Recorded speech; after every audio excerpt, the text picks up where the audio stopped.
Bakit po may ibang bata po rito, ma? Sino po siya? Tanong ni Timothy sa kanyang ina. Ang batang lalaki na halos kaedad niya lang, lumitaw sa kanilang pintuan 1 oras pa lang ang nakakalipas. Mukhang nalilito at natatakot ang bata at may maliit na bandage sa noo.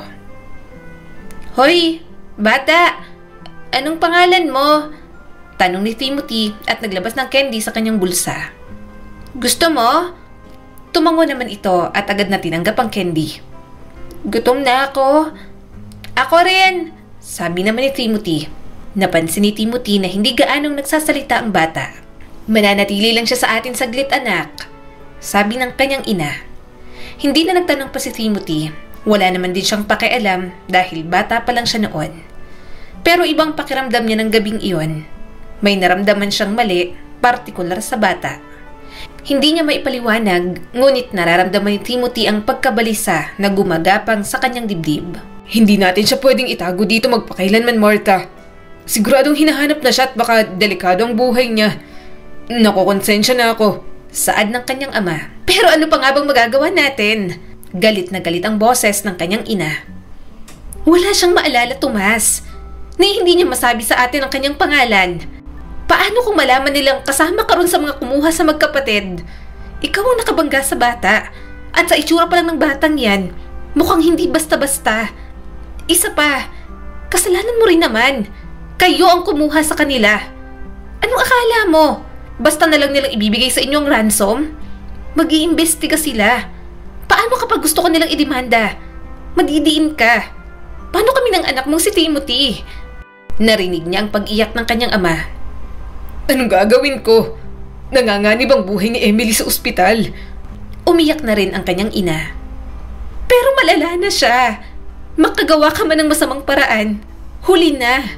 Tanggapin na lang natin na mawawala ng bunso natin.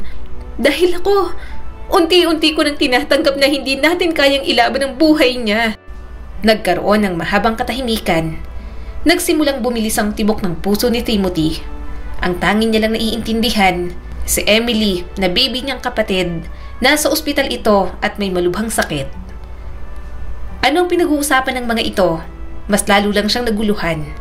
Sino ba talaga ang batang yon? Bakit wala itong maalala? At bakit galit na galit ang kanyang ina? Bata pa siya at wala talagang lubos na maintindihan. Kapag dinala mong bata sa ospital, may mga pulis na magtatanong. Siguradong maghihinala na sila sa atin, sabi ng kanyang inang si Martha. Hayaan na lang natin dyan. Wala naman siyang maalala. Samantalahin na natin. Hindi niya rin nakitang mukha mo kung kinuha mo siya. Bahagyang bumulong ang boses ng kanyang ama ngayon. Pero, paano kung malaman nila? Bigyan mo lang ng oras, Tomas. Nanginginig ang boses ng kanyang ina. Lilipat tayo. Lalayo tayo rito. Saka na lang tayo bumalik kapag humupa ng lahat. Hindi nila malalaman. Itatago natin ang bata rito.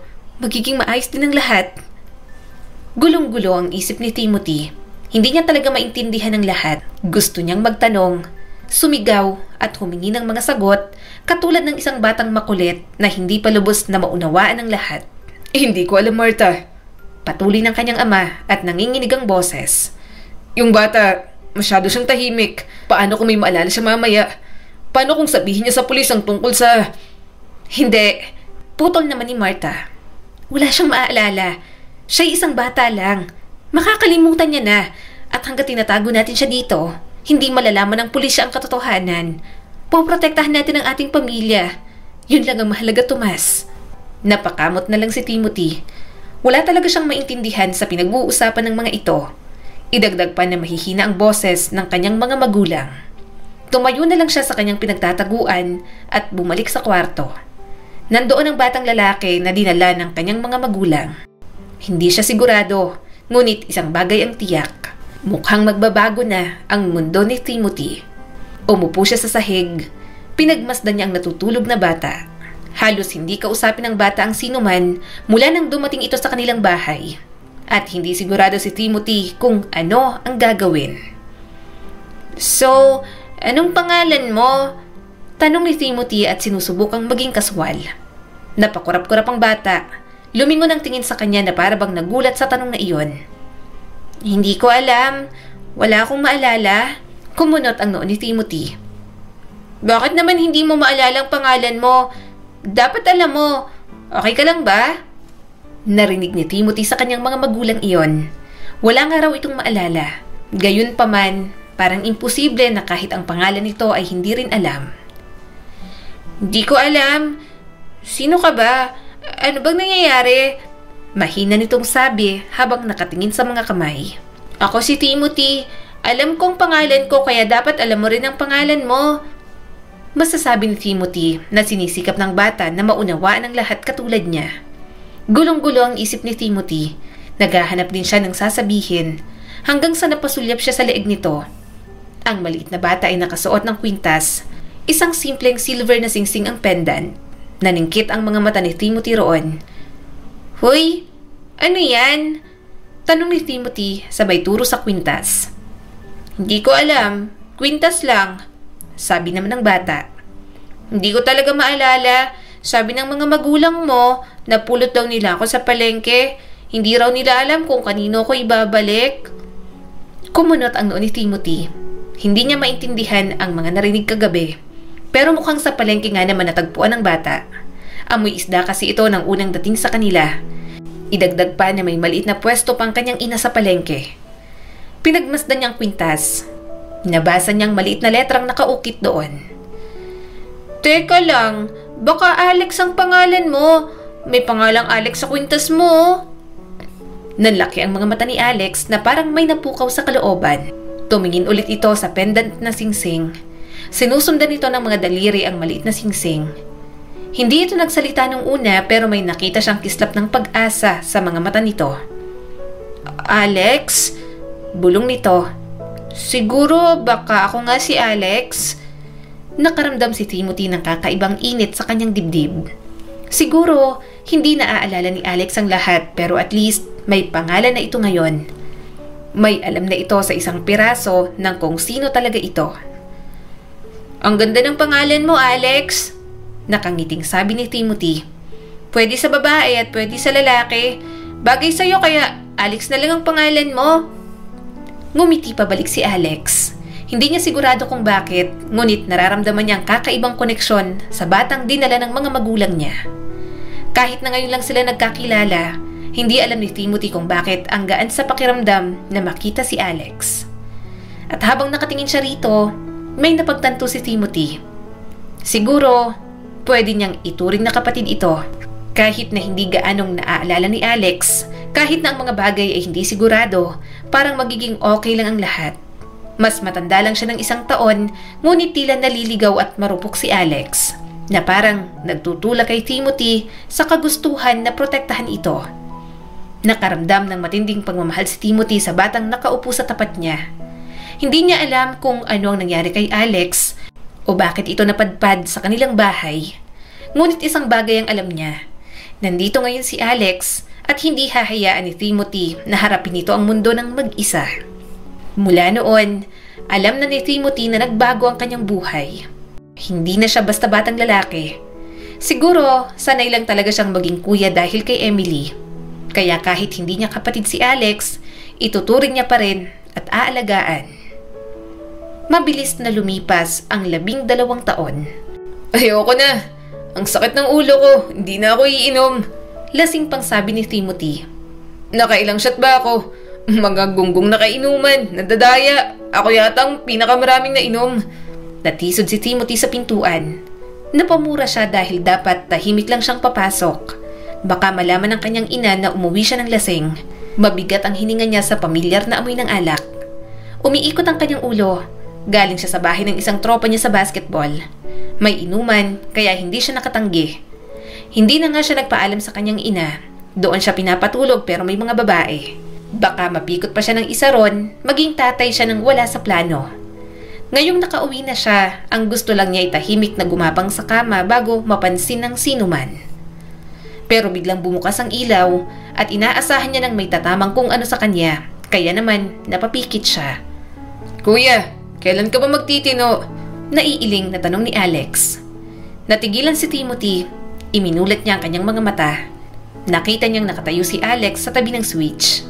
Ngayong malalaki na sila, mahirap talagang utuin si Alex. Napangiwi si Timothy. Huwag mo akong isusumbong ah. Anong gusto mo? Gagawin ko kahit ano. Huwag mo lang akong isumbong kina mama at papa ah. Humalukip-kip naman si Alex. Nag-iipon si na mama para sa pang-college mo tapos ikaw. Wala kang ibang ginawa kundi uminom ng uminom. Kaya umiinit ang dugo sa'yo ni mama eh. Sinapo ni Timothy ang noo. Medyo nahihilo pa nga sa mga sinasabi ni Alex. Ikaw na lang kasi ang mag-college. Alam naman nilang ayoko nga mag-aral. Ipipilit pa nila akong makatapos. Maghahanap na lang ako ng trabaho. Napairap naman si Alex. Ma, si Kuya Timothy lasing na. Mabilis niyang tinakpan ang bibig nito. Shh! Alex, huwag kang gumawa ng eksena. Para talagang ewan to. Utol tayo, di ba? Huwag kang ganyan. Maraming nangyari sa mga nakalipas na taon. Nang pumanaw ang bunso niyang kapatid na si Emily, lumipat na sila ng bahay. Gusto nilang magsimula ng bagong buhay. Yun nga lang, hindi rin kinaya ng kanyang amang si Tomas. Labis ang stress na idinulot dito ng pagpanaw ni Emily. Unti-unting nanghina ang katawan at pumanaw rin. Kaya ang kanyang inang si Martha ang nananatiling matatag para alagaan sila ni Alex. Kahit anong trabaho, pinapasok nito para lang mapag-aral silang dalawa. Kaya nga ayaw na rin ni Timothy na magkolehiyo. Gusto niya nang tumulong sa kanyang ina. Ayaw niya na itong magtrabaho pa. Kaso ang mama niya talagang mapilit at gusto siyang makitang makagraduate sa kolehiyo. Si Alex naman, wala pa rin naaalala hanggang sa oras na yon. Hindi pa rin niya alam kung paano napunta ito sa kanila, pero wala naman siyang pakialam. Minahal naman nila ng kanyang ina si Alex na parang isang pamilya. Bukod doon, hindi na rin naman naghanap pa si Alex. Nakikita niya naman kahit mahirap ang buhay nilang tatlo, masaya pa rin si Alex sa piling nila. Napabuntong hininga si Alex. Sa tingin mo, hindi ka mapapansin? Amoy alak ka kaya kuya? Ano akala mo kay mama? Ngayon lang ipinanganak sa mundo? Umiling si Timothy. Hindi yan. Para naman kasing baliw. Malaki na ako tapos pagbabawalan pa akong uminom. Hindi ka pagbabawalan kung may nakikitang direksyon sa buhay mo si mama. Baliw ka rin kasi. Pumunta si Alex sa kusina at naghanap ng mga lulutuin. Ipagluluto kita ng sopas para mahimasmasan kang lasinggero ka. Humalakhak naman si Timothy. Sweet talaga ng kapatid ko. Pakis nga. Binato naman siya ni Alex ng bawang. Sapul sa kanyang noo, kaya napadaing siya. Swerte naman ang girlfriend ng kapatid ko na yan. Palaging ipagluluto ang girlfriend. Asar pa ni Timothy. Oo nga, swerte nga. Palagi kong pinagluluto si Chloe. Pasaway nagpapalipas ng gutom. Sabi naman ni Alex. Natawa na lang siya. Masyado kang seryoso sa girlfriend mo ah. Ang boring nyo. Pareho kayong matalino. Saka, anong mga klaseng date yun? Study dates lang. Maging wild naman kayo. Maghihiwalay din kayo. Minura naman siya ni Alex. 17 pa lang ako. Huwag mo akong ini-impluwensyahan, Timothy. Saka, nire-respeto ko rin ang girlfriend ko dahil mga bata pa kami. Hindi ko i-deny na gusto kong subukan, pero may prinsipyo din si Chloe sa sarili. Hindi niya ibibigay ang sarili kung hindi kasal. Ayokong labagin niya yun para lang sa akin. At handa rin naman akong maghintay kung kami talagang para sa isa't isa. Si Alex ang palaging responsable, palaging gumagawa ng tama, nakakakuha ng matataas na marka, at kahit papaano ay ginagawang walang hirap ang buhay. Si Timothy sa kabilang banda ang palaging nagpapasakit sa ulo ng kanyang ina. Gayunpaman, alam niya rin naman ang kanyang limitasyon. Mabait naman siya, talagang may pagkapilyo lang. Palibasa, ikaw, puro ka tropa at inom. Patuloy na sermon ni Alex. Kung sino-sino lang din ang pinapatulan mo dyan. Try mo kayong magseryoso sa isang babae. Ewan ko lang kung hindi ka tumino. Di ko pa nakikita. Natatawang sabi ni Timothy. Kapag nagpapaturo na ako sa pagluluto, alam mo na yun. Padabog na inilapag ni Alex ang mangkok ng sopas. Muntik nang mapaso si Timothy sa kaunting natapon. Kumain ka na. Sinamaan niya ito ng tingin. Ang bastos ng ugali. Talaga? Matalino yan? Consistent honor student? Ilabas ko kaya ang baho mo. Walang talino kung pangit ang attitude. Natawa naman si Alex. Sa'yo lang naman bumabaho ang ugali ko. Amoy kanal ka kasi kuya. Nagpatuloy sila sa asaran. Normal na gawain na nila yon. Walang nagpapatalo. Wala rin namang napipikon. Para lang talaga silang tunay na magkapatid kung magbangayan. Kung buhay pa si Emily, baka kawawa sa kanila ni Alex dahil sa mga pang-aasar. Dinampot ni Timothy ang kutsara. Mabagal siyang humigop. Masarap talagang magluto si Alex. Sa kanilang dalawa, mas may interes kasi ito sa pagluluto. Ngunit wala talaga sa pagkain ang kanyang isip. Oo nga pala, may nakilala akong babae ngayong gabi, sabi ni Timothy. Babae na naman, komento ni Alex at bumalik na sa pagbabasa ng libro. Mukhang hindi nakikinig sa kanya pero attentive din naman. Palagi din kasing gising si Alex. Ang hobby nito, palagi na lang magbasa ng magbasa. Kaya minsan, sobrang boring nitong kasama para kay Timothy. Pero sa mga ganong kwentuhan, may kwenta namang kausap si Alex. Type ko siya. Okay, hot at sexy din. Kaibigan ng kaibigan ko. Kanina kasi, titig na titig. Binibigyan niya ako lahat ng senyalis na gusto niya ako. Sumandal siya sa upuan at may ngiti sa muka. Kung hindi lang ako sobrang lasing, papayag na akong makatsuktsakan ko siya kanina eh. Kaso, nauna akong malasing. Alam mo namang ayokong gawin yun kapag lasing. Kumunot ang noon ni Alex. Wala ka na bang ibang kwento na may kabuluhan? Pakialam ko ba sa mga pambababae mo? Nagkibit balikat si Timothy at lumawak ang ngiti niya. May kwenta yun. Ang had niya talaga. At alam kong attracted din siya sa akin. Sa susunod na magkita ulit kami. Aayahin ko na. Hindi na muna ako masyadong maglalasing. Hindi ko pa natatry yun eh. Nagagawin niya sa hindi ko girlfriend at kakikilala ko lang. Ganoon ang estilo ni Timothy sa pakikipagrelasyon. Nakikipagrelasyon lang siya dahil sa pisikal na rason. Hindi naman siya namimilit. Dahil ang mga babaeng gusto rin ng ganoong gawain ang ginagawa niyang girlfriend. Kapag alam niyang matino ang babae, iniiwasan niya na agad. Agad na nagdilim ang mukha ni Alex at halatang dismayado. Magsasalita ka ba talaga ng ganyan? Sa tingin mo, bagay lang ang mga babae para gamitin mo? Tumawa naman si Timothy. Relax, Alex. Hindi naman big deal. Gumagamit kami ng proteksyon. Isa pa, gusto rin naman nila yun. Katuwaan lang. Sa mga babaeng nagiging karelasyon ko, alam naman nilang hindi seryoso yun. Nanliit ang mga mata ni Alex. Hindi yun ang punto, Kuya Timothy. Paano kung nakabuntis ka? Sige nga. Akala mo ba madaling maging ama na hindi ka pa nakagagawa ng maayos para sa future mo? Tigilan mo na yan. Kawawa naman si Mama. Gustong-gustong makapagtapos ka. Pero ikaw, puro pang babae at pag-inom lang ang inaatupag mo. Isang malakas na tawa ang pinakawala ni Timothy. Alex, itigil mo ng pag-aalala mo.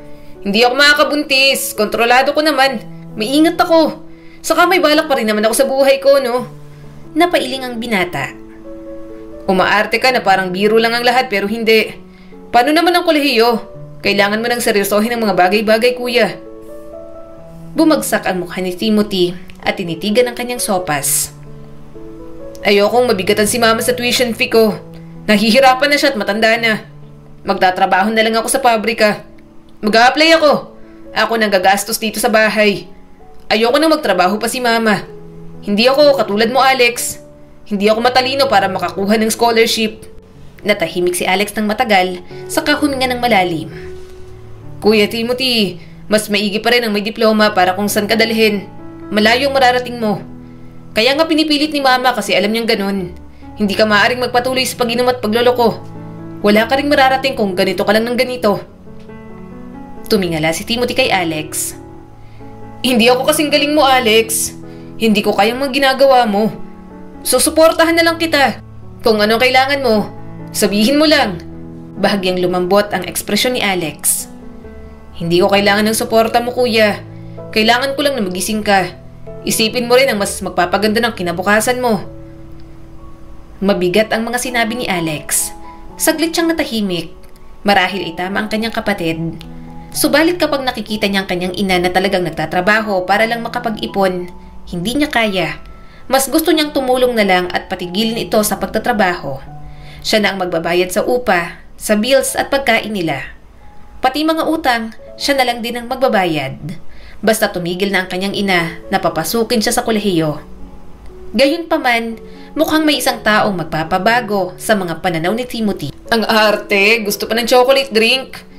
Natatawang sabi ni Timothy habang binabasa ang text ng kanyang kapatid. Feel na feel talaga akong kuya ng gunggong na to. Kalalabas niya lang ng araw na yun sa factory kung saan siya nagtatrabaho. Pumasok si Timothy sa convenience store para hanapin ang chocolate drink ng gusto ni Alex. Nang nasa counter na siya, napansin niyang cashier doon. Maitim ang kulot na buhok at medyo magulong nakapusod. Naliwanagan ng ilaw ang maganda nitong mukha. Nakatuon ang mga mata nito sa monitor. Subalit nang tumingala, parang nakalimutan niya ng huminga. Inilapag ni Timothy ang chocolate drink. Magkano? Kinuha nitong chocolate drink at malamig na nagsalita. Ito lang po ba, sir? 25 po. Kinuha niya ang kanyang wallet at hindi niya alam kung bakit nanginginig ang mga daliri niya sa pagkuha ng barya. Alam niyang may sapat siyang barya, pero sa sobrang taranta, buong 1,000 ang kanyang nakuha. Huli na para bawiin pa. Bagong sahod siya kaya yon ang kanyang nakuha. Wala po ba kayong small amount, sir? Kalmadong sabi ng dalaga pero nahimigan niyang inis. At si Timothy, parang siraulong namamangha pa. Wala akong barya. Kahit nang ginalaw niya ang wallet, malakas na kumalansing ang mga barya doon. Napabuntong hininga na lang ang babae at hindi na nagsalita pa. Kumuha na lang ito ng sukli. Maraming tumatakbo sa isip ni Timothy. Naglabas siya ng 1,000. Paano kung nayayabangan ito sa kanya? Kaya siguro medyo nainis ang dalaga sa kanya. Hindi tuloy siya mapakali. Sabrina, kailangan mong tingnan ang natitirang stock sa likod. Saad ng katrabaho nito na nasa pintuan ng stockroom. Sumagot naman ang dalaga. Oo, mamaya bago ang out ko, i-check ko ulit. Wala siyang ideya kung anong sasabihin kay Sabrina. Hindi siya naniniwala sa love at first sight. Pero hindi niya alam kung bakit gandang-ganda siya kay Sabrina. Hindi siya ganoon sa ibang babae kahit gaano pa kaganda. May kailangan ka pa po, sir? May bibilhin ka pa? Tanong ni Sabrina sa kanya. Ito na po ang sukli ninyo. May bibilhin pa ako. Sabi ni Timothy at basta na lang kumuha ng kung anong product sa counter. Tumaas ang mga kilay ni Sabrina at kinuha ang binigay niya. Sa kanya lang na-realize na box ng kondom pala ang kanyang nakuha. Huli na para bawiin dahil na-punch na yun ni Sabrina. Hindi na tuloy makatingin si Timothy ng diretso at namumulan na rin ang mga tenga. Nang makalabas siya sa convenience store, halos sapakin niya na ang sarili. Ano na lang ang iniisip nun? Baka isipin niya may girlfriend ako o may kinikita akong babae ngayon. Ginulo ni Timothy ang kanyang buhok. Hindi niya alam kung bakit siya ganoon. Epekto na rin siguro ng 1 taon na wala siyang nalalanding babae. Simula kasi nang naging factory worker si Timothy, hindi na siya sumama sa tropa at ng babae. Puro trabaho na lang ang kanyang nasa isip. Ano bang problema mo? Para kang hindi matai dyan. Di ka ba pagod? Matulog ka na nga. Sabi ni Alex. Hindi na yata makapag-concentrate sa pagbabasa ng dahil sa kanya. Pero malikot pa rin talaga sa higaan si Timothy. Nakakahiya talaga. Gusto ko siya ulit makita pero hanep. Paano ko haharap pagkatapos ng ginawa ko? Binato na siya ni Alex ng pentel pen. Hoy! Aray! Tumayo si Timothy at binato ito ng unan. Kakaibang kinikilos mo. Sabi nito sa kanya. Napabuntong hininga si Timothy at umupo sa tabi ni Alex. Sa tingin ko, nakilala ko ng babaeng pinapangarap ko. Salamat sa chocolate drink mo. Kumunot naman ang noon ni Alex. Anong pinagsasasabi mo? Sabrina ang pangalan niya. May kislap ng tuwa sa mga mata ni Timothy. Nagtatrabaho siya sa convenience store na malapit sa factory. Hindi ko alam, may something talaga sa kanya. Sa tingin ko, baka siya na. Ibig kong sabihin, siya lang. Hindi ko alam, Alex. Hindi ko pa nararamdaman ng ganito. Pakiramdam ko, nakahanap na ako ng isang tao na maaaring mag-udyok sa akin na magbago. Alam mo ba yun? Kaso walang hiya. Nakakahiya talaga. Sa sobrang taranta ko na tumagal pang usapan namin sa counter kanina. Box ng kondom ang naibigay kong bibilhin ko. Nakakahiya. Mahinang tumawa si Alex. Mahihiya ka pa eh, ganun ka naman talaga. Nanlaki ang mga mata ni Timothy. Dati yun no, magbabago na ako. Kung papatulan ako ni Sabrina, papatol talaga ako. Humalakhak ulit si Alex. Ang babaeng pinapangarap mo Hindi ako sanay makita kang ganyan. Kinikilabutan ako sa'yo. Basta buong magdamag, si Sabrina ang bukang bibig ni Timothy. Si Alex na lang talagang nagsawa sa kanya. Dahil kahit hanggang pagtulog, Pangalan ni Sabrina ang inuusal nito. Natagpuan ni Timothy ang kanyang sarili na pumupunta sa convenience store araw-araw pagkatapos ng trabaho. Naging routine niya na yon para magpapansin kay Sabrina.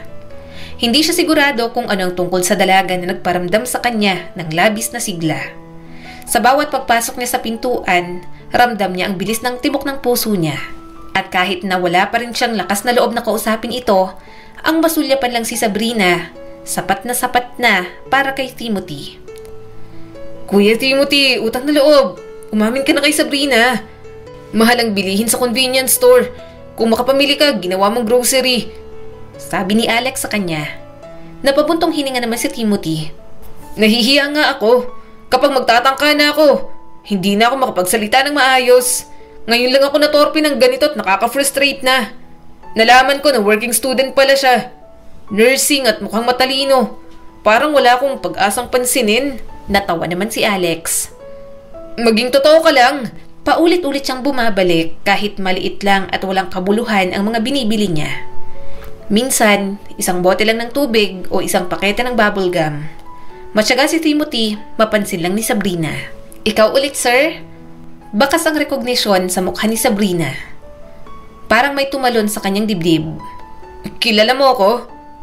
Hindi. Natatawang sabi nito. Natatandaan lang po. Araw-araw kang bumibili rito? Hindi niya na mapigilan ang ngiti. Sa kabila ng kanyang nerbiyos, mayroong isang bagay sa loob niya na nagsasabi na kailangan niyang patuloy na subukan. Ako si Timothy. Ikaw, anong pangalan mo? Kunwari pa siyang hindi niya alam. Ngumiti sa kanyang dalaga. Sabrina, ako si Sabrina. Nice to meet you, Timothy. Hanggang isang gabi, malakas na umulan. Mukhang walang dalang payong si Sabrina at out na ito sa trabaho. Mabilis siyang lumapit at pinayungan ng dalaga. Kahit nababasa na ang balikat ni Timothy, ayos lang sa kanya. Huminga siya ng malalim, nag-ipon ng lakas ng loob. Hinanda niya ang sarili para sa sandaling iyon. Sabrina, late shift ka na naman ngayong gabi? Sabi niya na medyo nanginginig ang boses. Sinulyapan siya ng dalaga. Oo, pero bukas wala akong pasok kasi may schedule ako sa school bukas. Mas lalo siyang napangiti. Ang sipag mo talaga. Napabuntong hininga naman ito. Ako lang kasi ang nagpapaaral sa sarili ko. Gusto kong maging doktor, pero alam kong matatagalan pa. Palagi akong pumupunta rito dahil sinusubukan kong magpapansin sa'yo. Awkward siyang umiti, pero hindi yun binalik ni Sabrina. Saglit na nag-alinlangan si Timothy. Sinusubukan niyang hanapin ang mga tamang salita. Hindi siya sigurado kung bakit, ngunit naninikip ang dibdib niya habang nakatingin sa dalaga. Ibinaba niya ang tingin sa kanyang sapatos na basang-basa na. Gusto kita, sabi ni Timothy nang umangat ang tingin niya rito. Pumupunta ako dito dahil gusto kitang makilala at gusto ko sanang ligawan ka. Gusto kong lumabas tayo kahit minsan lang. Umiwas ng tingin si Sabrina. Nagsasayang ka ng oras. Hindi ako interesado sa'yo. Nadurog ang puso ni Timothy ngunit hindi siya sumuko. Bakit? Anong mali sa akin? Babaguhin ko. Sinusubukan kong ipakita sa'yo na seryoso ako. Umiling si Sabrina. Hindi ko gusto ang isang taong parang walang direksyon. Isang tao na hindi mawari kung ano ang gusto nilang gawin sa kanilang sarili. Wala kang plano, Timothy. Ayoko maging judgmental pero yun ang nakikita ko sa'yo. Nag-aaksaya ka ng oras dito para kunin ng atensyon ko, pero hindi mo alam kung ano ang gusto mo para sa sarili mo. At hindi yun ang taong magiging interesado ako. Hindi alam ni Timothy ang sasabihin. Ibinuka niya kanyang bibig, ngunit hindi lumabas ang mga salita. Tumango lang siya at bumagsak ang mga balikat sa pagkatalo. Tumakbo si Sabrina, walang pakialam kung mabasa man ito ng ulan o hindi. Mama! Nagsimula si Timothy kahit nag-aalangan ng boses. Gusto ko na pong mag-college. Napatingin sa kanya sina Martha at Alex. Bakas sa mga mukha nito ang pagkagulat at pagtataka. Nabitiwan ng kanyang ina ang kutsarang hawak at huminto naman si Alex sa pagsubo ng pagkain. Sa loob ng maraming taon, palagi siyang pinipilit ng mga ito na mag-aral sa kolehiyo. Pero wala siyang ibang ginawa kundi ang umayaw ng umayaw. Teka, anong sabi mo?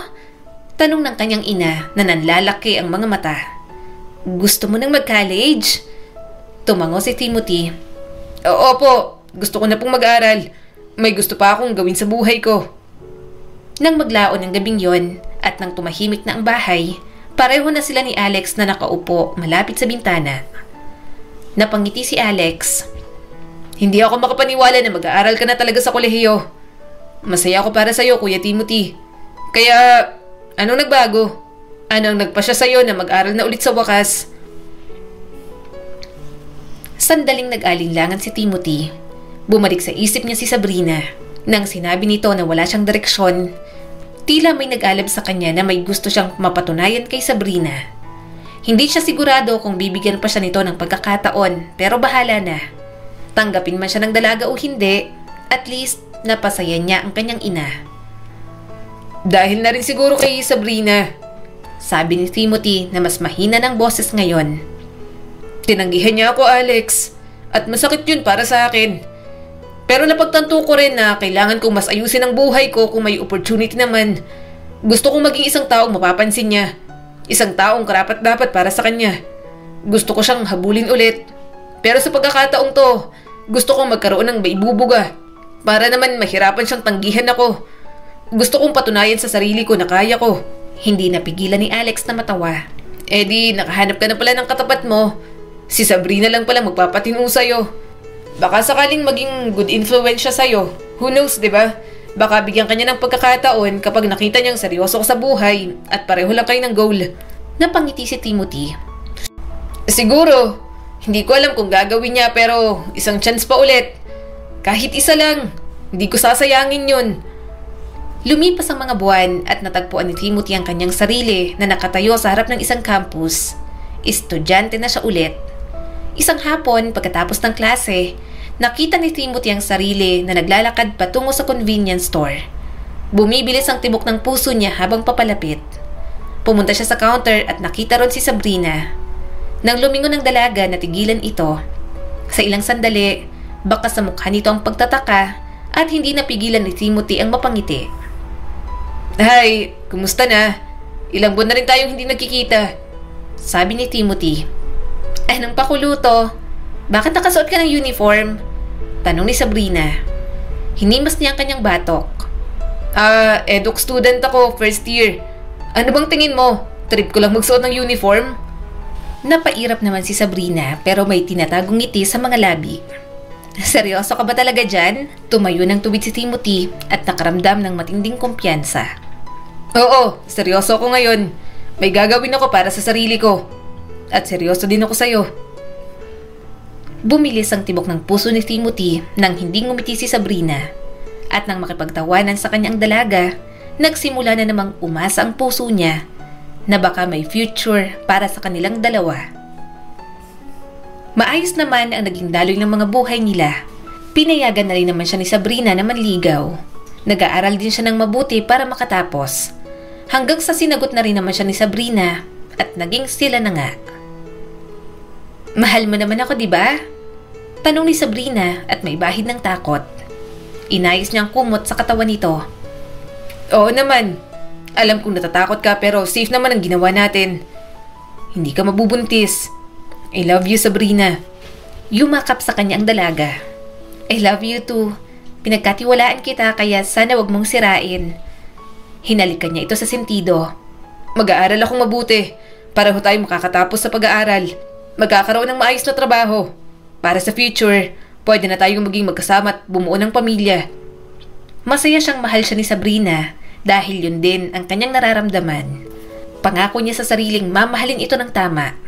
Ulila na kasi ito at nakikitira lang sa tiyahin na ginagawa itong utusan. Pinipilit ang sariling makapag-aral para naman makaalis na sa poder ng mga ito. Gayunpaman, napabayaan niya na ang relasyon nila ni Sabrina simula nang magkaroon ng sakit ang kanyang ina. Pareho silang naapektuhan ni Alex. Tumigil si Timothy sa pag-aaral para matustusan ang mga pangangailangan ng kanyang ina sa pagpapagamot. Gusto rin sanang tumigil ni Alex sa pag-aaral pero sinabi niyang wag na. Sayang kasi ang scholarship nito kung hihinto sa pag-aaral. Kahit buhay pag-ibig ni Alex, napabayaan na rin dahil sa sunod-sunod na problema na dumating sa pamilya nila. Wala siyang ibang ginawa kundi ang magtrabaho ng magtrabaho. Subalit hindi na lang din talaga kinaya. Tuluyang pumanaw ang mama niyang si Martha.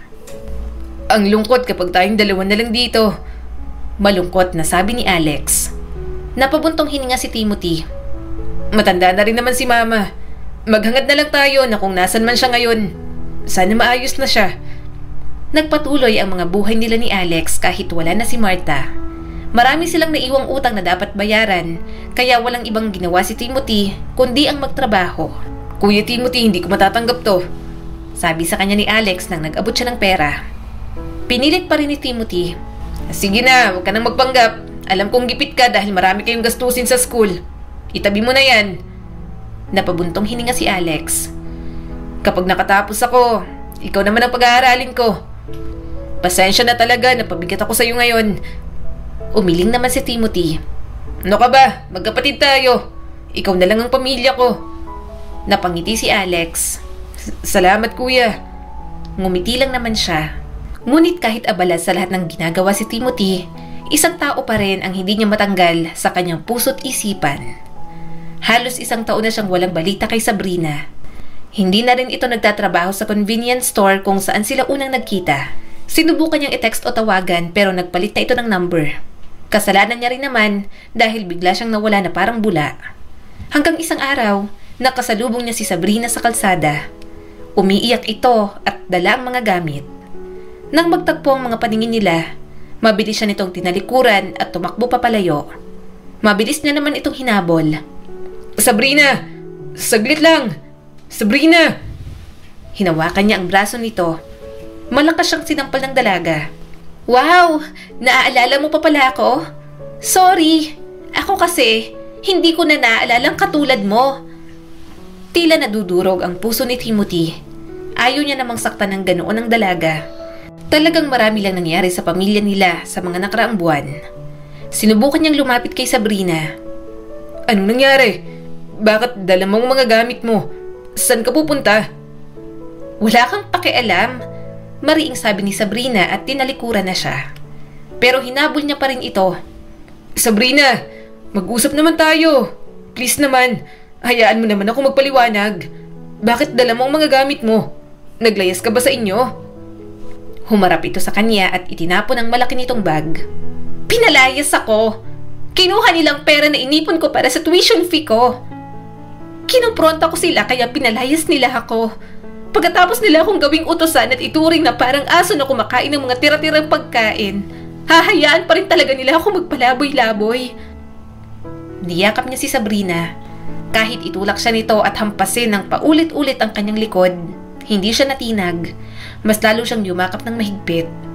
Alam niyang nahihirapan si Sabrina sa poder ng tiyahin nito, pero hindi niya alam na ganoon kalala ang pagtrato dito. Huwag mo kong yakapin, umalis ka. Ikaw na lang ang taong inasahan kung tatakbuhan ko na wala ka pa.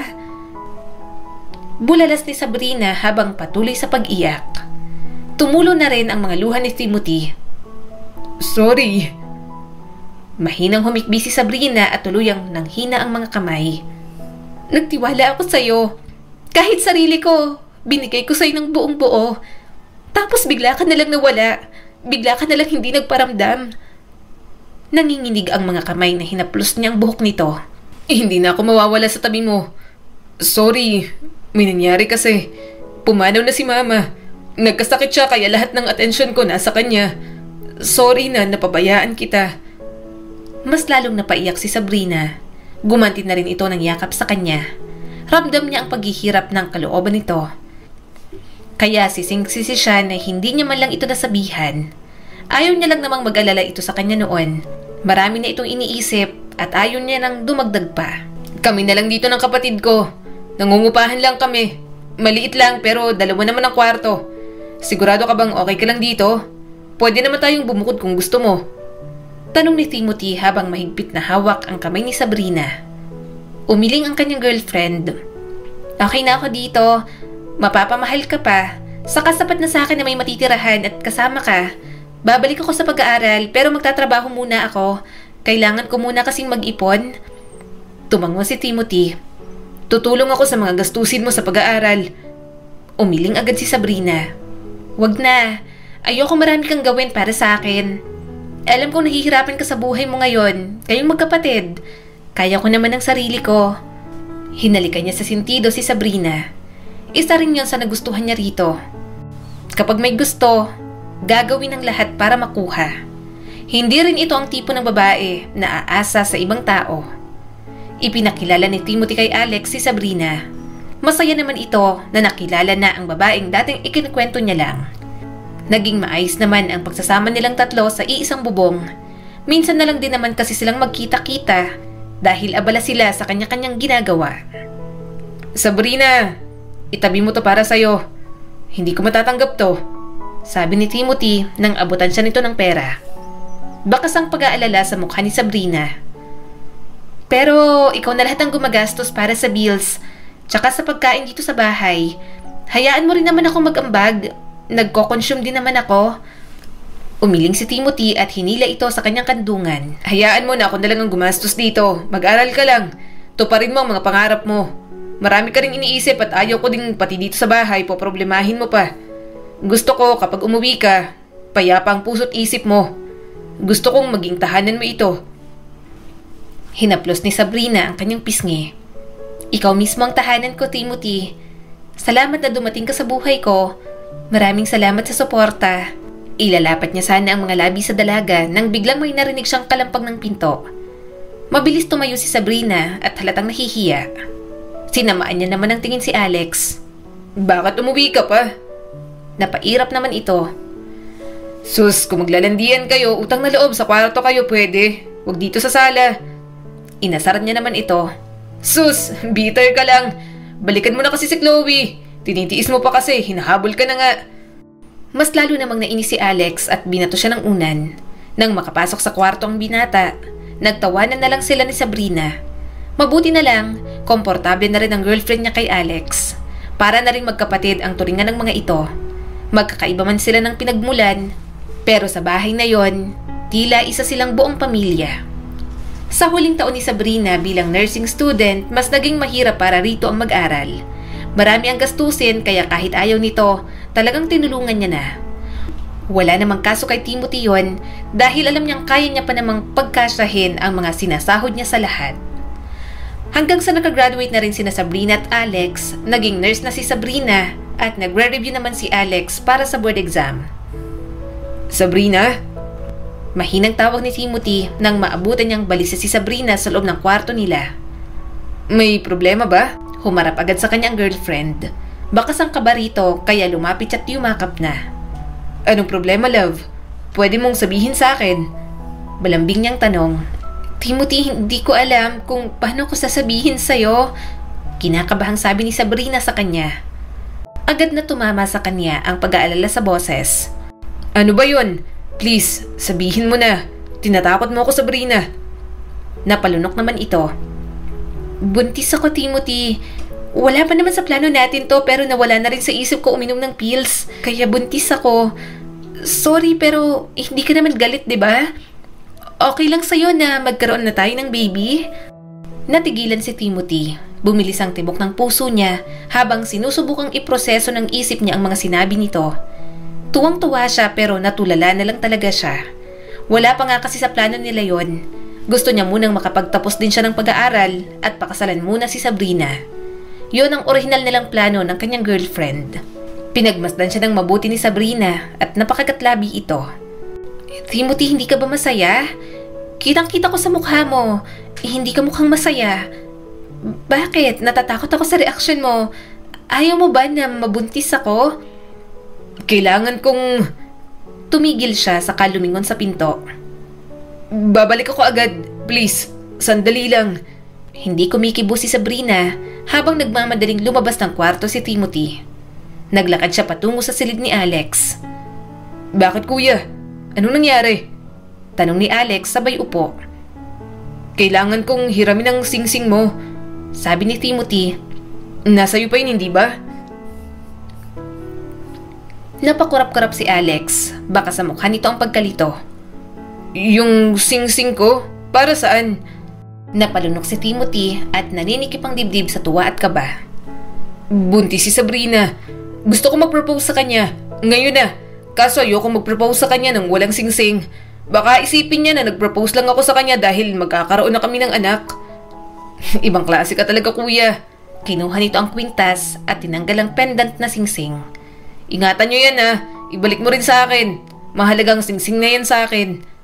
Kinuha ni Timothy ang singsing at hinawakan ng mahigpit sa kanyang palad. Salamat! Ibabalik ko to sa'yo kapag nakapag-ipon na ako ng mamahaling singsing para kay Sabrina. Nakangiting hinampa siya ni Alex sa likod. Sige na, balikan mo na si Sabrina. Parang maiiyak ka na. Dala ang singsing sa kanyang kamay.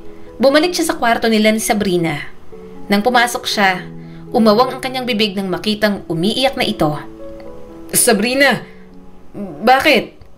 Pinutol ni Sabrina ang mga sasabihin niya. Nagtatanong ka pa? Pagkatapos kong sabihing buntis ako, bigla kang aalis? Ano sa tingin mo mararamdaman ko? Lumapit agad siya rito. Sorry na, may kinuha lang naman ako. Umatras si Sabrina. Huwag mo akong hawakan. Hindi mo to matanggap, di ba?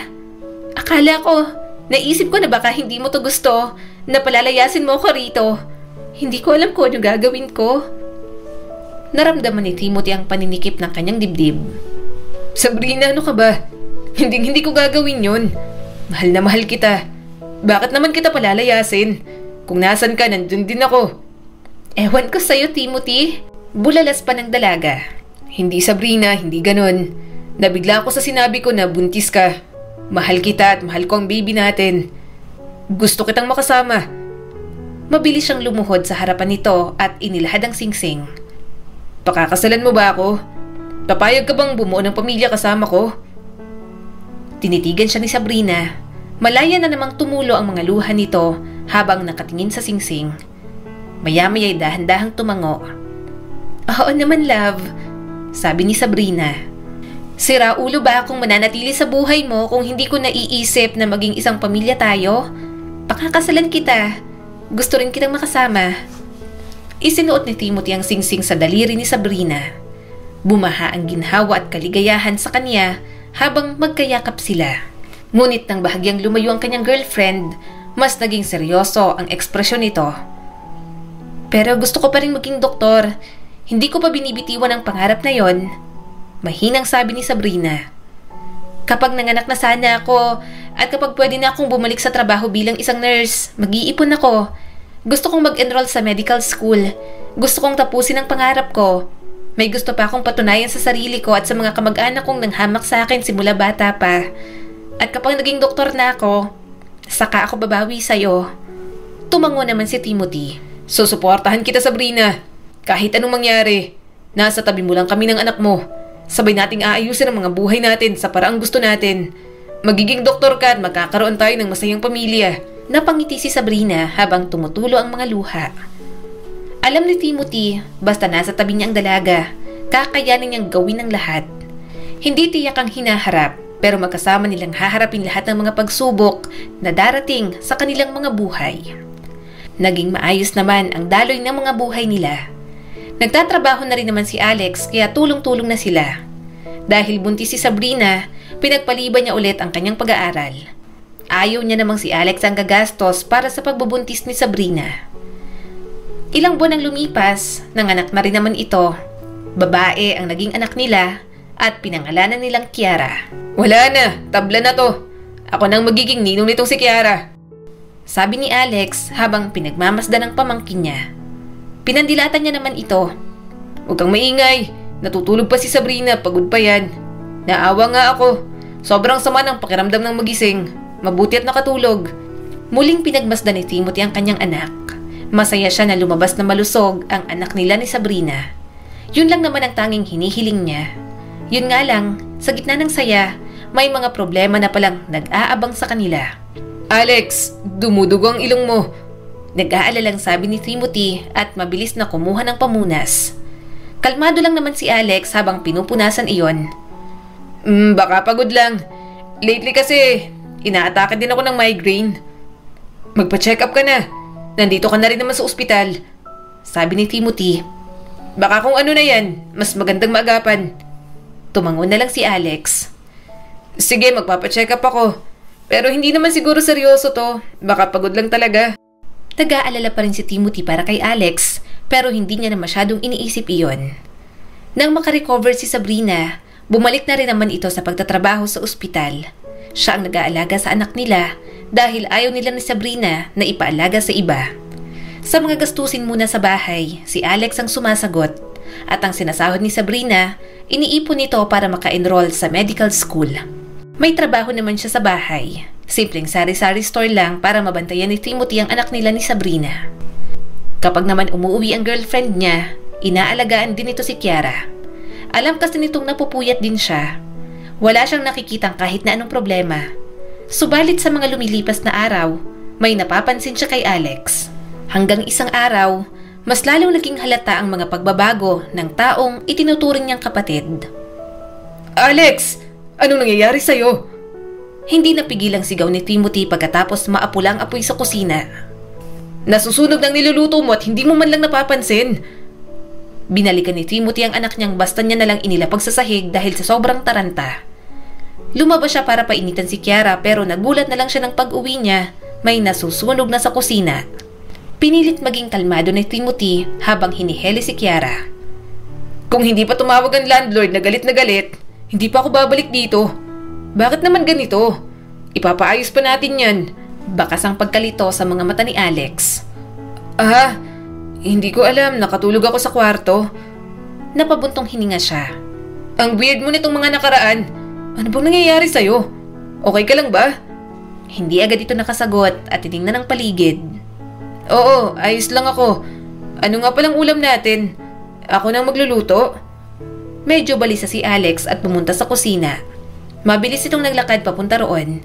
Bakas ang gulat sa mukha ni Alex nang makita ang nasunog na niluluto nito kanina. Anong nangyari dyan? Tanong ni Alex at nagsimula ng maglabas ng mga ingredients. Kumunot ang noo ni Timothy. Anong ibig mong sabihin? Ikaw ang may gawa niyan?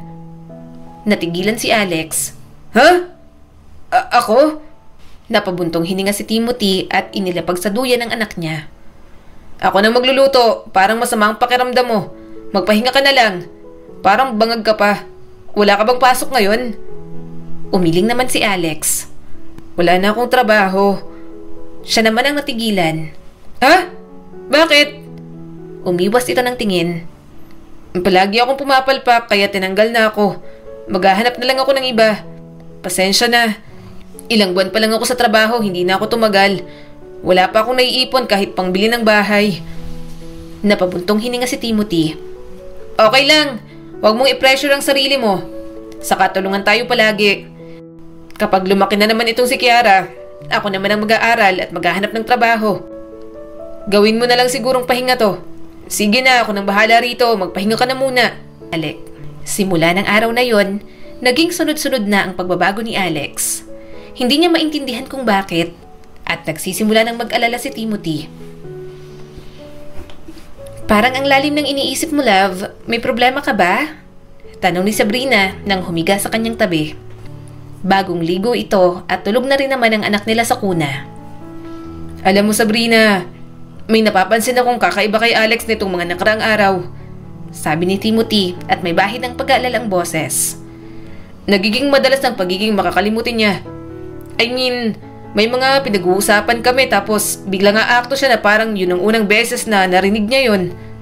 Napatingin sa kanya si Sabrina at bahagyang nagsalubong ang mga kilay. Kahit mga simpleng bagay nakakalimutan niya, nagpatingin na ba siya sa doktor tungkol doon? I mean, hindi normal ang paglimot sa mga ganyan, di ba? Mamaya may kinalaman na pala sa health condition niya yan.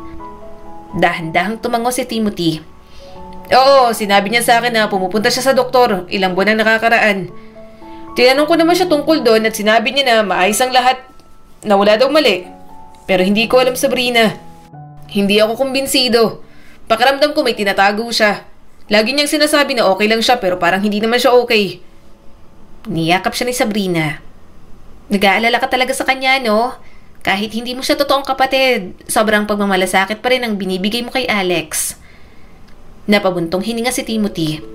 Oo naman. Mahal na mahal ko yung si Alex. Siya na lang ang natitirang pamilya ko talaga. Nang pumanaw ang bunso kong kapatid na si Emily, nang dinala siya ni na mama at papa nun sa bahay, parang siya na talagang pumalit bilang kapatid ko.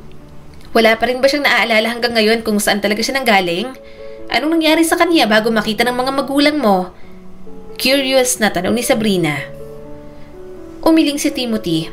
Wala siguro. Kung meron man, ikikwento niya naman sa akin yun. At hahanapin niya kung nasaan ang totoo niyang pamilya. Nagpatuloy si Timothy.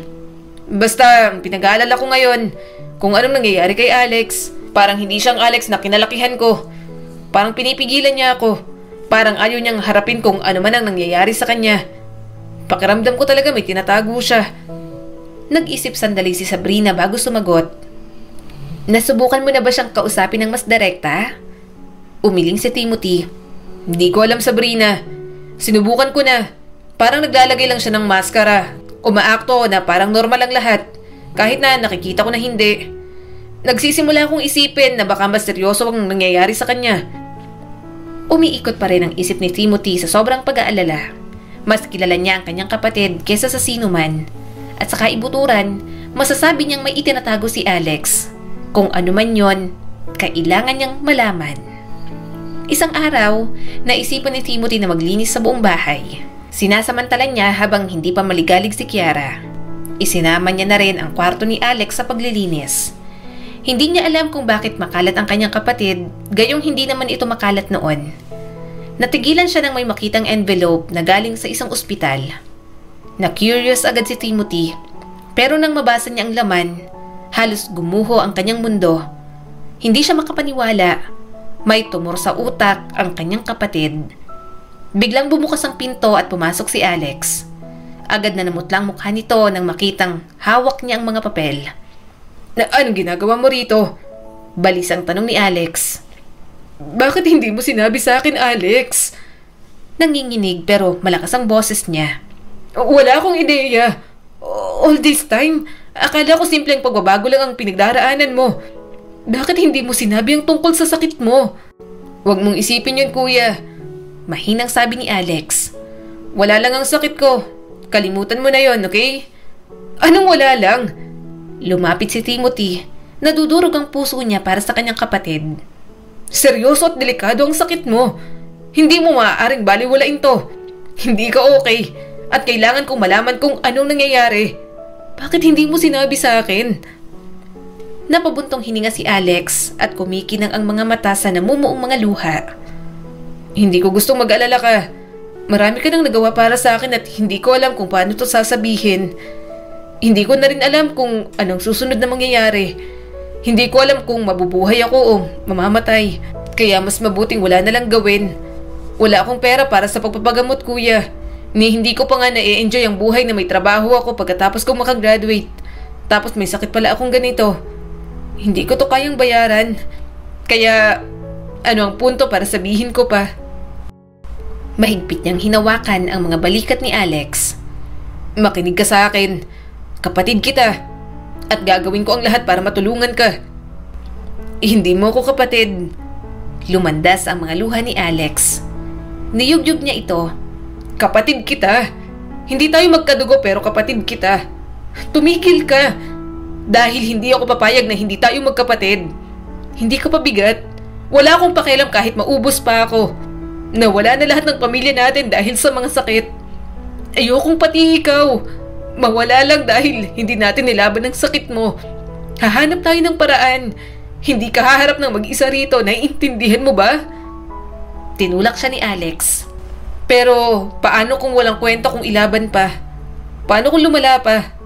Paano kung sasayangin mo lang ang oras mo? Mariin siyang umiling. Hindi, Alex. Hindi mo sinasayang ang oras ko. Marami na tayong pinagdaanan na magkasama. Nandyan ako para sa'yo mula nung mga bata pa tayo at hindi yun nagbago. Kahit may anak na ako, mananatili akong kuya mo kaya manahimik ka. At sa sandaling iyon, alam ni Timothy na gagawin niya ang lahat para matulungan ang kanyang kapatid. Gaano man kahirap ang laban, hindi niya hahayaang sumuko si Alex sa sarili nitong buhay. Dahil sa sakit ni Alex, walang ibang inisip si Timothy kundi ang maipagamot ito. Sinabi naman sa kanya ni Sabrina na tutulong ito. Bumalik si Timothy sa pagtatrabaho, kaso pakiramdam niya kulang pa rin lahat ng kanyang ginagawa. Kaya sa gobyerno na siya humingi ng tulong, umaasa na magkaroon ng medical assistance para kay Alex. Napaoperahan naman ng kapatid niya pero talagang alagain pa rin at nabauna naman sila sa mga utang. Kaya wala siyang ibang ginawa kundi ang magtrabaho ng magtrabaho. Napabayaan niya na sina Sabrina at Kiara. Nung una, panatag naman siya na naiintindihan siya ni Sabrina. Pero napapansin ni Timothy na katulad niya, napapagod na rin ito. Hanggang isang araw, pagod na pagod siyang umuwi. Napabuntong hininga si Timothy nang walang makitang pagkain. Hindi pa nakakapagluto si Sabrina. Lumabas ito buhat ang umiiyak nilang anak, ni hindi pa nakakapagpalit ng uniform nito. Nandito ka na pala. Bakit wala pang lutong pagkain? Medyo naiinis niyang tanong. Nagtimpla ng gatas ni Kiara si Sabrina. Kararating ko lang. Hinabilin ko muna sa kapitbahay si Kiara habang naka-duty ako. Ngayon ko pa lang siya nakuha. Magluto ka na lang dyan. Napailing si Timothy. Ako pa? Pagod na ako. 3 araw na akong walang tulog. Kailangan din mapakain si Alex. Napainom mo ba siya ng gamot? Hindi sumagot si Sabrina. Pinagpatuloy nito ang pagtitimpla ng gatas at pinadede ang kanilang anak. Pinapatulong nito si Kiara kaya hinayaan na lang niya. Ibinaba ni Timothy ang kanyang dala. Mamaya magluto ka para makakain tayong lahat. At pakilaban itong... Hindi na napigilan ni Sabrina ang sarili. Ano bang tingin mo sa akin? Hindi napapagod? Sinapo niya ang noo. Sabrina, pwede ba? Huwag ngayon. Ang dami-dami ko pang iniisip. Hindi! Sigaw ni Sabrina at tumulo ang mga luha. Kung makaasta ka, parang ikaw lang ang napapagod. Lumabas si Alex na namamayat na at may bonnet sa ulo. Bakit kayo nag-aaway? Huwag kayong magsigawan. Pero nagpatuloy si Sabrina. Timothy, kung pagod ka na, ako sukong-suko na sa'yo. Alam kong baon tayo sa utang dahil kay Alex. Pero isipin mo naman ako. Utang na loob. Girlfriend mo ako. Ilang buwan na akong sumasalo sa lahat dito sa bahay. Sa pagkain, sa bills, sa upa ng bahay, sa pag-aalaga ng anak natin. Walang hiya.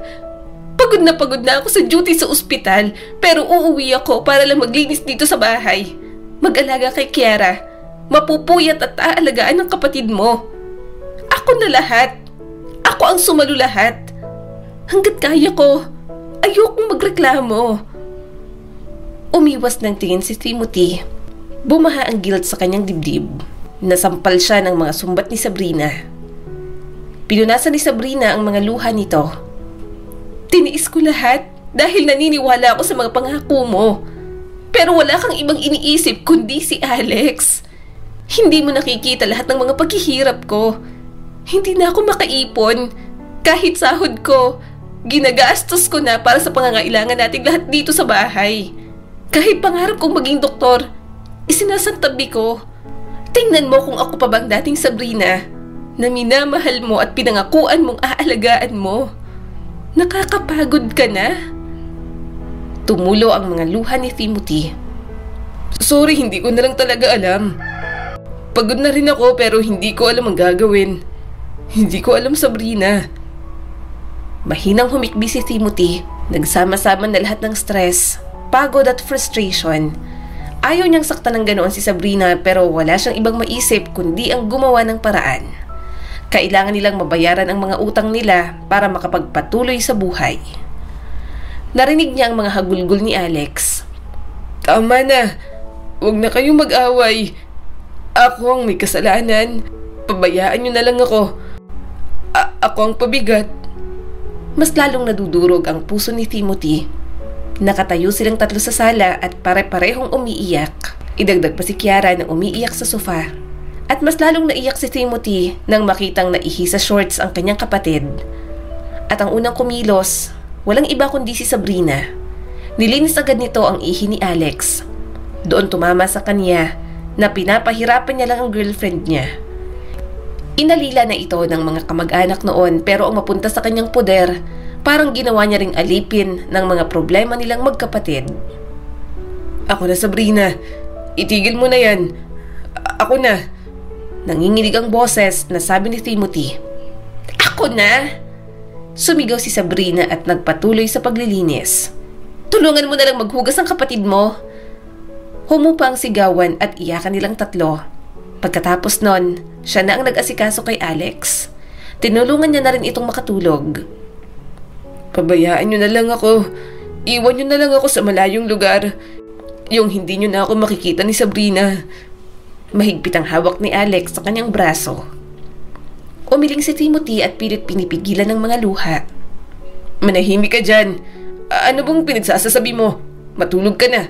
Umiyak pa rin ang umiyak si Alex hanggang sa nakatulugan na nito iyon. Nang umalis siya sa kwarto nito, pumunta naman siya sa kwarto nila ni Sabrina. Nakita niyang tulog na si Kiara pero hindi pa si Sabrina. Humiga siya sa kabilang gilid ng anak nila. Nakita niyang tahimik na umiiyak si Sabrina, kaya tumulo na rin ang mga luha ni Timothy. Sobrang makasarili niya na nasaktan niya ng ganoon ang babaeng pinakamamahal niya. Pagod ka na? Garalgal ang boses na tanong niya rito. Napapikit si Sabrina.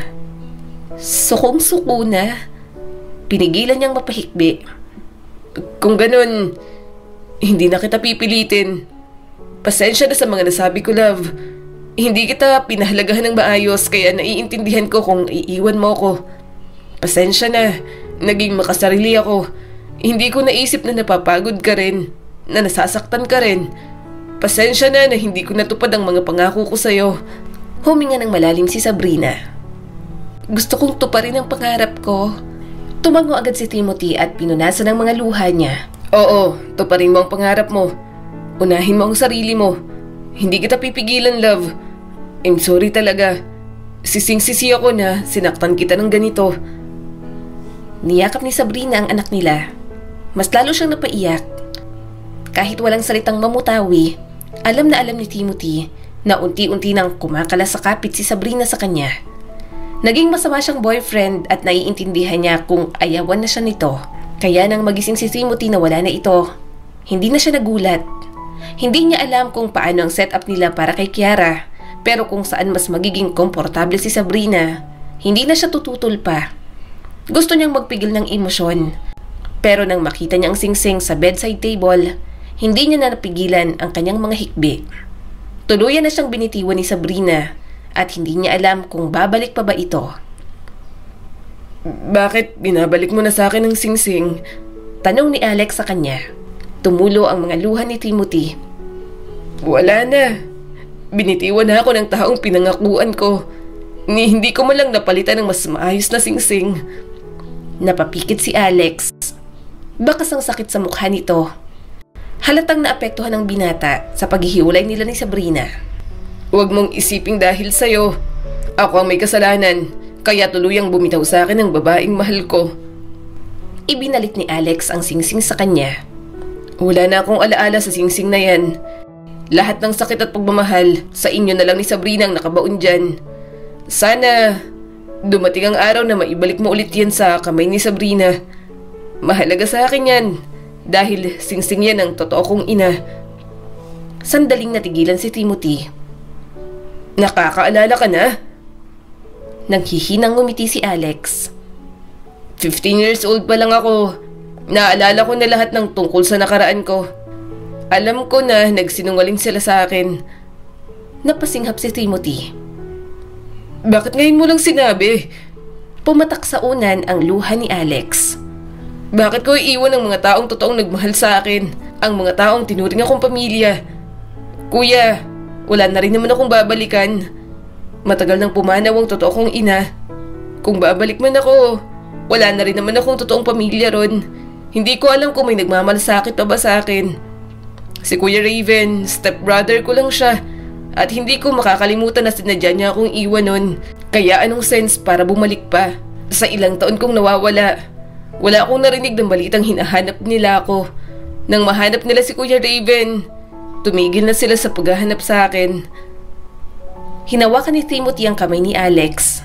Mahigpit na para bang mawawala ito. Naaawa siya sa binata. Siguro kahit mali ang ginawa ng kanyang mga magulang noon, naging daan ng Diyos yun para mapunta sa kanila si Alex dahil kahit kailan, hindi niya ito itinuring na ibang tao. Malungkot na ngumiti si Alex. Salamat sa inyo ni na Mama at Papa. Salamat sa pagturing sa akin bilang pamilya nyo. Sa pagbibigay ng lahat kahit sampid lang ako sa pamilya nyo. Maraming salamat kuya sa pagmamahal at pananatili sa akin hanggang dulo. Hinaplos niya ang kamay ni Alex. Lumaban ka pa. Marami pa tayong pangarap sa buhay. Kaya lumaban ka. Hindi mo pa na-enjoy ang buhay. Lalaban tayo, Alex. Sakit lang yan. Gayunpaman, kahit paulit-ulit siyang manalangin, humingi ng pag-asa, wala pa rin nangyari. Unti-unting lumala ang kondisyon ni Alex dahil sa komplikasyon. At kahit anong laban, binawi pa rin ng Diyos ang buhay ng taong itinuturing niyang tunay na kapatid. Hindi na pinatagal ni Timothy ang burol. Pakiramdam niya kasi gustong-gusto nang magpahinga ni Alex. Pagkatapos nitong pumanaw, nagsimula siya ng bagong buhay kasama ang anak niyang si Kiara. Pinagsabay niya ang pagtatrabaho at pag-aalaga sa anak nila. Ang huling balita niya kay Sabrina, nasa Baguio ito at doon nag-aaral sa medical school doon. Wala siyang ibang ginawa kundi ang mag-stalk sa social media accounts nito. Pero hanggang doon lang si Timothy, wala siyang lakas ng loob na i-message si Sabrina. Nahihiya siyang lumapit ngayong maayos na ito kahit para kay Kiara lang ang dahilan. Papa, lilipat po tayo ng bahay? Tanong ni Kiara sa kanya. Tumango naman siya. Oo anak, lilipat tayo sa mas maliit, saka mas malapit sa trabaho ko. Tapos doon ka na rin papasok sa school. Tumalo naman ang kanyang anak sa tuwa. Yay! Papasok na po ako. Bibili mo po ako ng notebook, lapis, color, eraser, saka baon. Natawa naman si Timothy. Ang dami naman nun anak. Pero bibilhin mo po, di ba? Nagpa-cute pa talaga si Kiara. Tumango na lang si Timothy. Nang makasakay sila sa bus, wala na rin tigil kakadaldal ang anak niya. Napabuntong hininga na lang siya. Pakiramdam ni Timothy, mukha lang ang namana ni Kiara kay Sabrina. Pero ang kagandahan at kapilyahan, sa kanya talaga lahat galing. Paano po si Mama, Papa? Sasama rin po ba siya sa atin sa bago nating lilipatan? Inosenteng tanong ni Kiara. Sandali siyang natigilan pero sumagot pa rin. Nag-aaral pa ang mama mo anak. Busy pa siya. Hindi ko alam kung kailan siya babalik anak. Napanguso si Kiara. Sana po maging doktora na po siya no? Para bumalik na po siya sa ating Papa. Simple lang ang kanilang mga buhay. Ayaw niyang isipin ni Kiara na inabandon na sila ni Sabrina. Siya ang may kasalanan kay Sabrina, kaya ang pinakamabuting magagawa niya ay pagbutihin pa rin ang imahe nito sa anak nila. Habang lumalaki si Kiara, binigay ni Timothy ang best para maging mabuting ama rito. Kasabay din noon ang pagsubaybay niya kay Sabrina mula sa malayo. Nang malaman niyang nakagraduate ito sa medical school, labis ang kanyang saya. Nang maging resident doctor ito sa ospital sa lugar nila noon, sumilip lang siya pero hindi nagpakita. Masaya siya na makitang masayang natupad na ni Sabrina ang mga pangarap nito. Kaya hanggat maaari, ayaw niya ng manggulo. Hanggang isang araw, nabalitaan ni Timothy na may naghahanap kay Alex. Hindi niya maintindihan kung bakit pagkatapos ng maraming taon, sakalang hahanapin ni Raven si Alex. Nalaman niyang mula sa mayamang pamilya pala ang stepbrother ni Alex. Nakita niya sa isang show na hinahanap nito si Alex at halatang sising-sisi sa mga nangyari noon. Pero hindi niya nalang pinansin. Pagkatapos niyang marinig ang mga sinabi ni Alex noon, hahayaan niya na lang ang mga naghahanap dito na maghanap sa wala. Pero may ibang plano yata sa kanilang tadhana. Kiara, huwag mong iwan ng Papa. Dadalhin na kita sa ospital. Bulong ni Timothy habang nanginginig ang boses. Lumingin siya sa tricycle driver. Manong, pakibilisan ho. Ang anak ko po. Dumugo ang ilong ni Kiara. Bumagsak ito sa mga braso niya nang mawalan ito ng malay. Sa labis na pag-aalala, wala siyang ibang maisip kundi ang madala sa ospital ang anak niya. Please, tulong, nahimatay ang anak ko. Nagmamakaawa si Timothy sa nurse na nasa front desk. Tulungan mo siya. Pakiusap. Ilang saglit pa, nasa loob na sila. Pinagkakaguluhan ng mga nurse at doktor si Kiara. Gusto niyang manatili sa loob ng emergency room, pero pinalabas siya ng mga nurse. Kami na po ang bahala sa kanya, sir. Sabi ng nurse sa kanya. Maupo na po muna kayo roon. Nakahanap si Timothy ng upuan sa waiting area. Hindi siya mapakali. Paulit-ulit siyang nananalangin na sana'y ayos lang si Kiara. Ang mga minuto ay naging oras. Halos hindi niya makayanan ang katahimikan. Anong nangyari sa kanyang anak? Bakit hindi pa ito nagigising? Maya-maya'y lumabas ang isang doktor. "Sino rito ang guardian ni Kiara Lopez?" Tumayo agad si Timothy. Ako po, Doc. Tatay po ako. Kumusta po ang anak ko? Stable na po ba siya?" "Mr. Lopez, nag-run na kami ng ilang tests," sabi ng doktor. "May malubhang klase ng anemia ang anak ninyo, sir. Ang kanyang bone marrow ay hindi gumagawa ng sapat na mga sel ng dugo. May aplastic anemia po si Kiara." Hindi lubos na maintindihan ni Timothy ang sinasabi ng doktor. Aplastic anemia? Ano pong ibig sabihin nito? Magiging okay lang naman po siya, hindi ba? Bumaba ang tingin ng doktor. "Failing ng bone marrow niya. Kailangan niya ng bone marrow transplant sa lalong madaling panahon para mas humaba pang kanyang buhay. Kung wala yon, ang sitwasyon ay maaaring lumala ng mabilis. Tatapatin na po kita. Nasa critical na kondisyon na po ang anak ninyo." Nang hina ang mga binti ni Timothy. Lumapit siya sa pader para pakalmahin ang sarili. Ang kanyang mahal na si Kiara, ang kanyang maliit na anak na babae, lumalaban para sa sariling buhay at wala siyang magagawa para pigilan iyon. Lumambot ang ekspresyon ng doktor.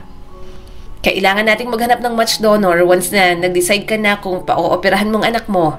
Pwede mong ipacheck kung magka-match kayo ng anak dahil mas may possibility kung kamag-anak." Sobrang problemado si Timothy. Hindi niya na alam kung anong kanya gagawin. Mahal ang kinakailangang operasyon.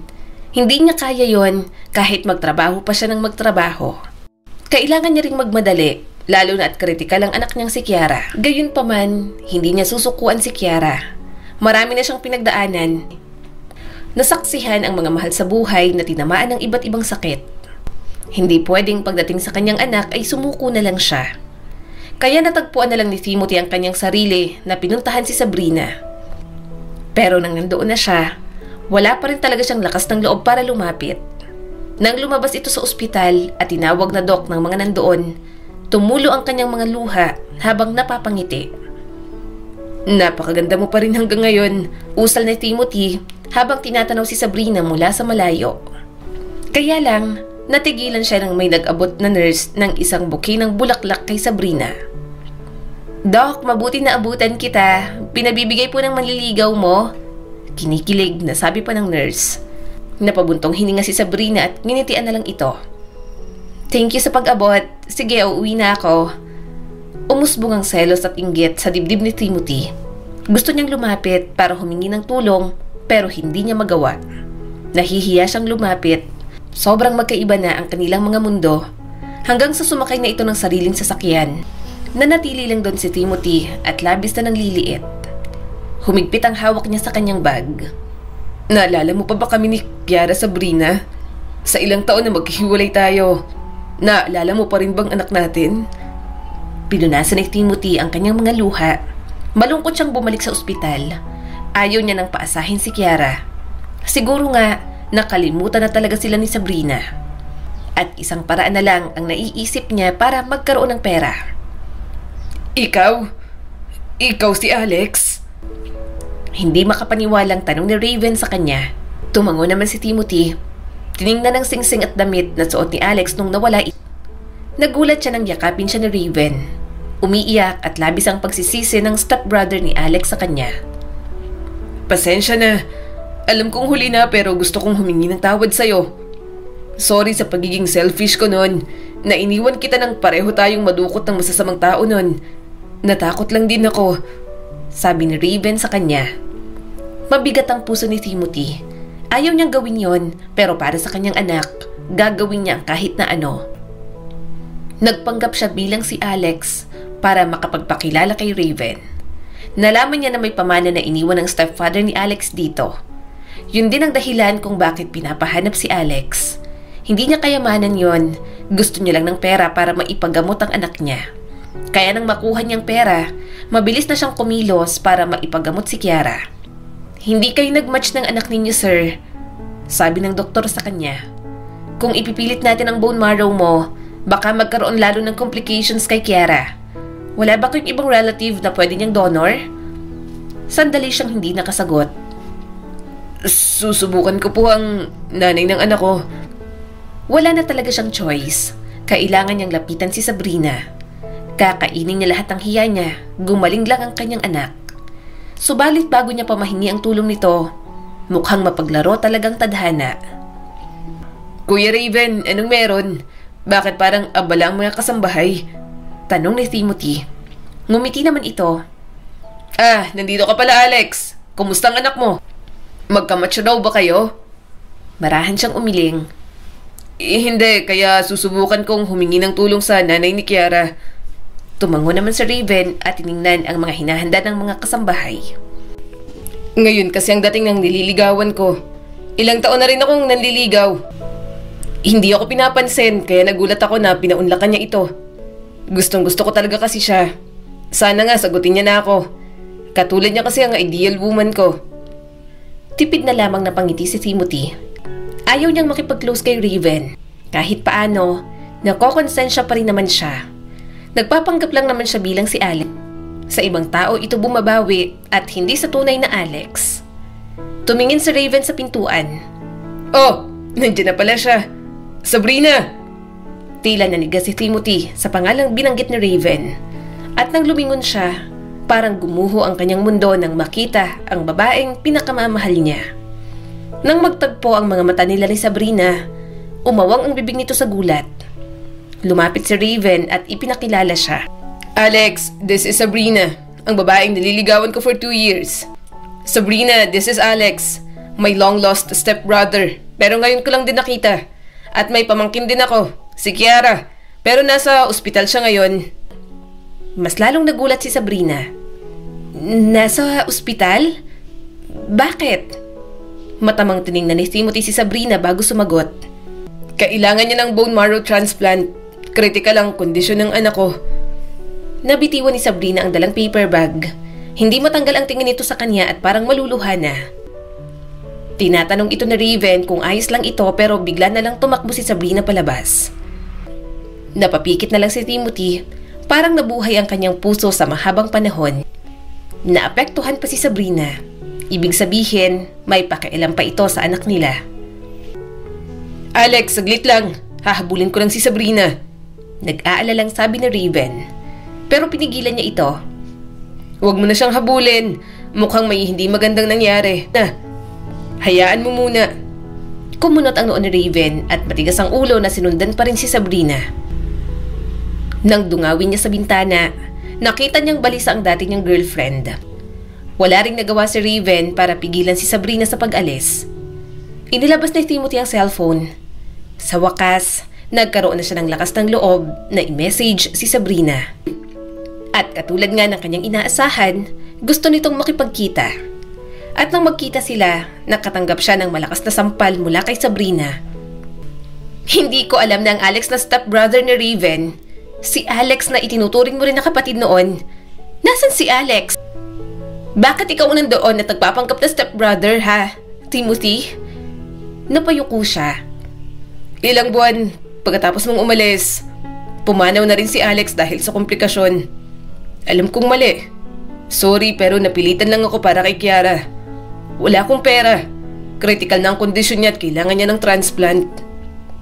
Bakas ang sakit sa mga mata ni Sabrina. At hindi mo man lang sinabi sa akin. Anak ko rin si Kiara. Sinubukan kong sabihin sa'yo.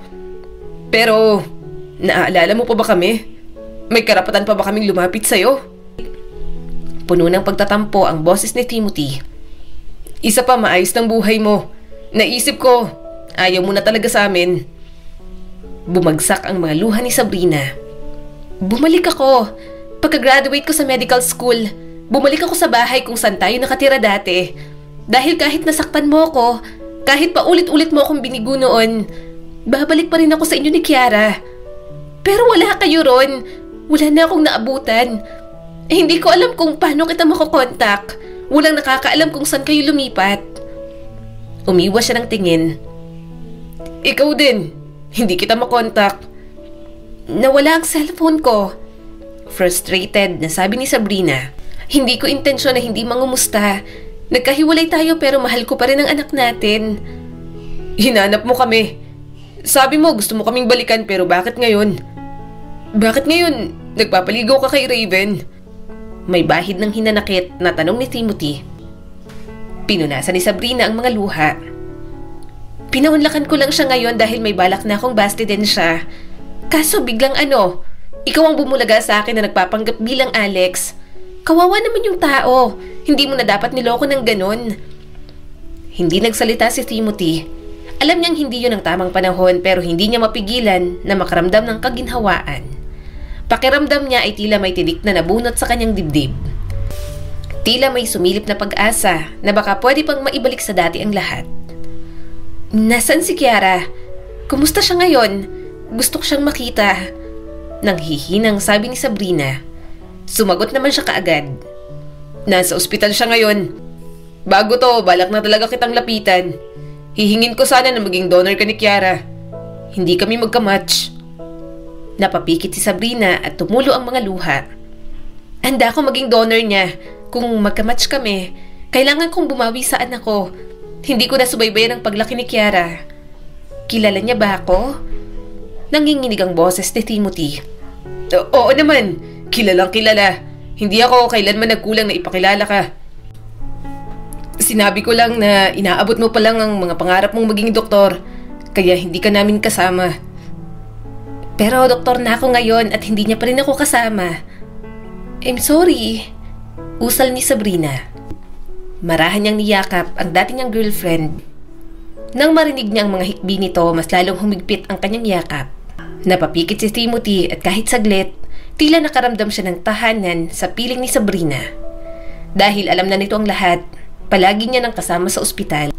Sa awa ng Diyos, magkapat siyang mag-ina. Kaya sa operasyon, wala siyang ibang ginawa kundi ang manalangin. Hangad niyang parehong maging ligtas sina Sabrina at Kiara. At nang lumabas ang doktor at sinabing successful ang operation, nakahinga siya ng maluwag. Yun lang ang gusto niya, ang parehong maging ligtas ang mga ito. Kaya habang nagpapagaling, pareho niyang inalagaan sina Kiara at Sabrina. Ano ba? Kaya ko na nga. Huwag ka nang sumama sa banyo. Bulalas ni Sabrina sa kanya. Umiling si Timothy. Hindi mo kaya. May swero pa sa isang kamay mo. Ako nang maglilinis sa'yo. Nahihiya ka pa. Para namang hindi ko pa nakita yan. Pinandilatan siya ni Sabrina. Marinig ka ng anak mo. Sira ulo ka talaga. Hindi pa tayo nagkakabalikan. Natawa naman si Timothy. Di, maliligaw ulit ako, doktora. Napairap naman ito. Ewan ko sa'yo. Humalakhak naman si Kiara. Uy, si Mama at Papa, naglalambingan na naman. Ngayong kompleto na sila, nakita ni Timothy na sobrang saya ni Kiara. Mas nauuna pa itong kiligin kapag sinusuyo niya si Sabrina. Sa akin kayo umuwi, sabi ni Sabrina nang ma-discharge na sila. Napangiti agad si Timothy. Kasama ako? Tumaas naman ang isang kilay nito. Siyempre, alangan namang iwan ko ang boyfriend ko, di ba? Hindi niya na napigilan. Hinilan niya ito at mabilis na hinalikan. Tinulak siya nito sa dibdib pero mabilis niyang pinalalim iyon. Alam niyang nag-aalala ito na magising si Kiara, kaya tumalikod siya at nagpatuloy sa paghalik. Tumigil ka na, baka may pumasok na nurse. Nanghihinang sabi ni Sabrina dahil sa halik. Hinaplos niya ang mukha nito. Miss na kita. Akala ko, hindi na ulit kita madarama ng ganito. Napabuntong hininga si Sabrina. Umamin ka na kay Raven. Sabihin natin ang totoo sa kanya. Please? Ako nang bahala sa mga gastusin ni Kiara. Basta sabihin na natin ang totoo. Sasamahan kita. Ayoko rin naman na bastusin ang mga alaala ni Alex. Yun na nga ang ginawa nila. Nang makalabas sila sa ospital, inamin nila lahat kay Raven. Galit na galit ito at sinapak pa siya ng paulit-ulit. Tinanggap niya naman yon dahil alam niyang may kasalanan naman siya. Raven, tama na. Bulalas ni Sabrina at halos magmakaawa na. Siya pa rin ang naging pamilya ni Alex ng mga panahong pinabayaan niyo siya. Saksi ako ron.